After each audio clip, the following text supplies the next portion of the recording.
নমস্কাৰ এটি গুৰুত্বপূৰ্ণ বাতৰি লৈ নিউজ নৰ ষ্টুডিঅ'ত মই মুকেবুল হুছেইন। দেৰগাঁৱৰ লেখিকা জ্যোতি ৰাজখোৱা ফুকনৰ নৱতম গ্ৰন্থ কীৰ্তন ঘোষা আৰু নামঘোষাৰ শব্দাৰ্থ সম্ভাৰ উন্মোচন নিউজ নৰ এক বিশেষ প্ৰতিবেদন। দেৰগাঁৱৰ লেখিকা জ্যোতি ৰাজখোৱা ফুকনৰ নৱতম গ্ৰন্থ কীৰ্তন ঘোষা আৰু নামঘোষাৰ শব্দাৰ্থ সম্ভাৰ উন্মোচন। উল্লেখযোগ্য যে শ্ৰীমন্ত শংকৰদেৱ সংঘৰ গোলাঘাট জিলাৰ শাখাৰ ৭২ সংখ্যক জিলা অধিৱেশনৰ মুকলি সভাত ২ ফেব্ৰুৱাৰী দেওবাৰে সুলেখিকা জ্যোতি ৰাজখোৱাৰ কীৰ্তন ঘোষা আৰু নামঘোষাৰ শব্দাৰ্থ সম্ভাৰ শীৰ্ষক গ্ৰন্থখনিৰ শুভ উন্মোচন কৰা হয়। শ্ৰীমন্ত শংকৰদেৱ সংঘৰ যুটীয়া সম্পাদক দেৱাঞ্জন বৰাই উন্মোচন কৰা গ্ৰন্থখনিত কীৰ্তন আৰু নামঘোষাৰ প্ৰায় ১০,০০০ শব্দৰ অৰ্থ সম্বলিত হৈছে।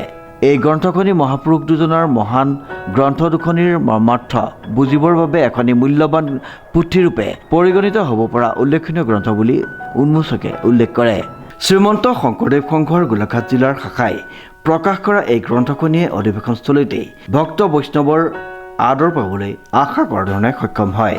জিলা শাখাই জনোৱা মতে সহৃদয় পাঠকে গ্ৰন্থখনি আগন্তুক সংঘৰ ৯৪ সংখ্যক বাৰ্ষিক অধিৱেশনৰ গ্ৰন্থমেলাৰ মূলত আৰু গোলাঘাট জিলা শাখাৰ গ্ৰন্থ বিপণীৰ পৰা সংগ্ৰহ কৰিব পাৰিব। আজি আমাৰ শ্ৰীমন্ত শংকৰদেৱ সংঘৰ গোলাঘাট জিলা শাখাৰ ৭২ সংখ্যক যি অধিৱেশন, সেই অধিৱেশনৰ বাকৰিতে মোৰ প্ৰথমখনি গ্ৰন্থ উন্মোচন হৈছে। গ্ৰন্থখনিৰ শিৰোনাম হৈছে কীৰ্তন ঘোষা আৰু নামঘোষাৰ শব্দাৰ্থ সম্ভাৰ। আৰু গ্ৰন্থখনিত কীৰ্তন আৰু নামঘোষাৰ শব্দবিলাকৰ আধুনিক অসমীয়া অৰ্থ সম্বলিত হৈছে। প্ৰায় ১০,০০০ শব্দ কিতাপখনত আছে আৰু মই ভাবিছোঁ পাঠকে গ্ৰন্থখনি যদি অধ্যয়ন কৰে তেতিয়াহ'লে এই মহান গ্ৰন্থ দুখনি যি ব্যাখ্যা, সেই ব্যাখ্যা শুদ্ধ ৰূপত কৰিব পাৰিব আৰু অন্যান্য ক্ষেত্ৰতো গ্ৰন্থ দুখনিৰ যি গুঢ়াৰ্থ, সেই গুঢ়াৰ্থ উপলব্ধি কৰিব পাৰিব। আচলতে আগে পাছে মই বিভিন্ন প্ৰবন্ধ লিখিছোঁ, স্মৃতিগ্ৰন্থ বা অন্যান্য আলোচনী বা ইত্যাদি, কিন্তু গ্ৰন্থ হিচাপে মোৰ এককভাৱে সম্পাদিত গ্ৰন্থ মোৰ আছে, কিন্তু মোৰ নিজৰ প্ৰকাশিত গ্ৰন্থ হিচাপে এইখনে প্ৰথম গ্ৰন্থ। আৰু এই গ্ৰন্থখন আজি এনেধৰণৰ উন্মোচন কৰিবলৈ পাই মই বৰ সুখী অনুভৱ কৰিছোঁ। গ্ৰন্থখনৰ ওপৰত মই এটা কাৰণে আশাবাদী, কাৰণ গ্ৰন্থখন ৰাইজে আদৰি ল'ব বুলি এইকাৰণে ভাবিছোঁ, যিহেতুকে এই গ্ৰন্থখনৰ যিটো পৰিকল্পনা, সেই পৰিকল্পনাটো মোৰ বছৰ যোৱা পৰিকল্পনা, কিন্তু মই ভাবিছোঁ এই যিটো পৰিকল্পিত গ্ৰন্থ, এই গ্ৰন্থখন কিন্তু পূৰ্বতে এনেধৰণে হোৱা নাই।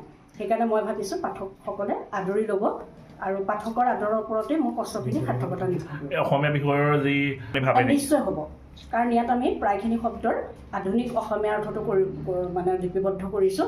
আৰু সেই যিখিনি আধুনিক অসমীয়া হিচাপে যিখিনি অৰ্থ তেখেতসকলে লাভ কৰিব পাৰিব, বিশেষতঃ ছাত্ৰ ছাত্ৰীসকলে, আৰু সেই ক্ষেত্ৰত গৱেষণাৰ উপৰিও আমাৰ বৰ্তমান সময়তো মাধ্যমিক পৰ্যায়তে হওক বা আন পৰ্যায়তে হওক, কাৰণ মহাপুৰুষজনাৰ কীৰ্তন ঘোষা আৰু নামঘোষাৰ বিভিন্ন বিষয়বিলাক তেখেতসকলে অধ্যয়ন কৰিব লাগে। গতিকে তেওঁলোকে এই কিতাপখনৰ পৰা কিন্তু লাভৱান হ'ব বুলি মই সম্পূৰ্ণভাৱে আশাবাদী। দেৰগাঁৱৰ পৰা নৱজ্যোতি ভৰালীৰ ৰিপৰ্ট, নিউজ নাও।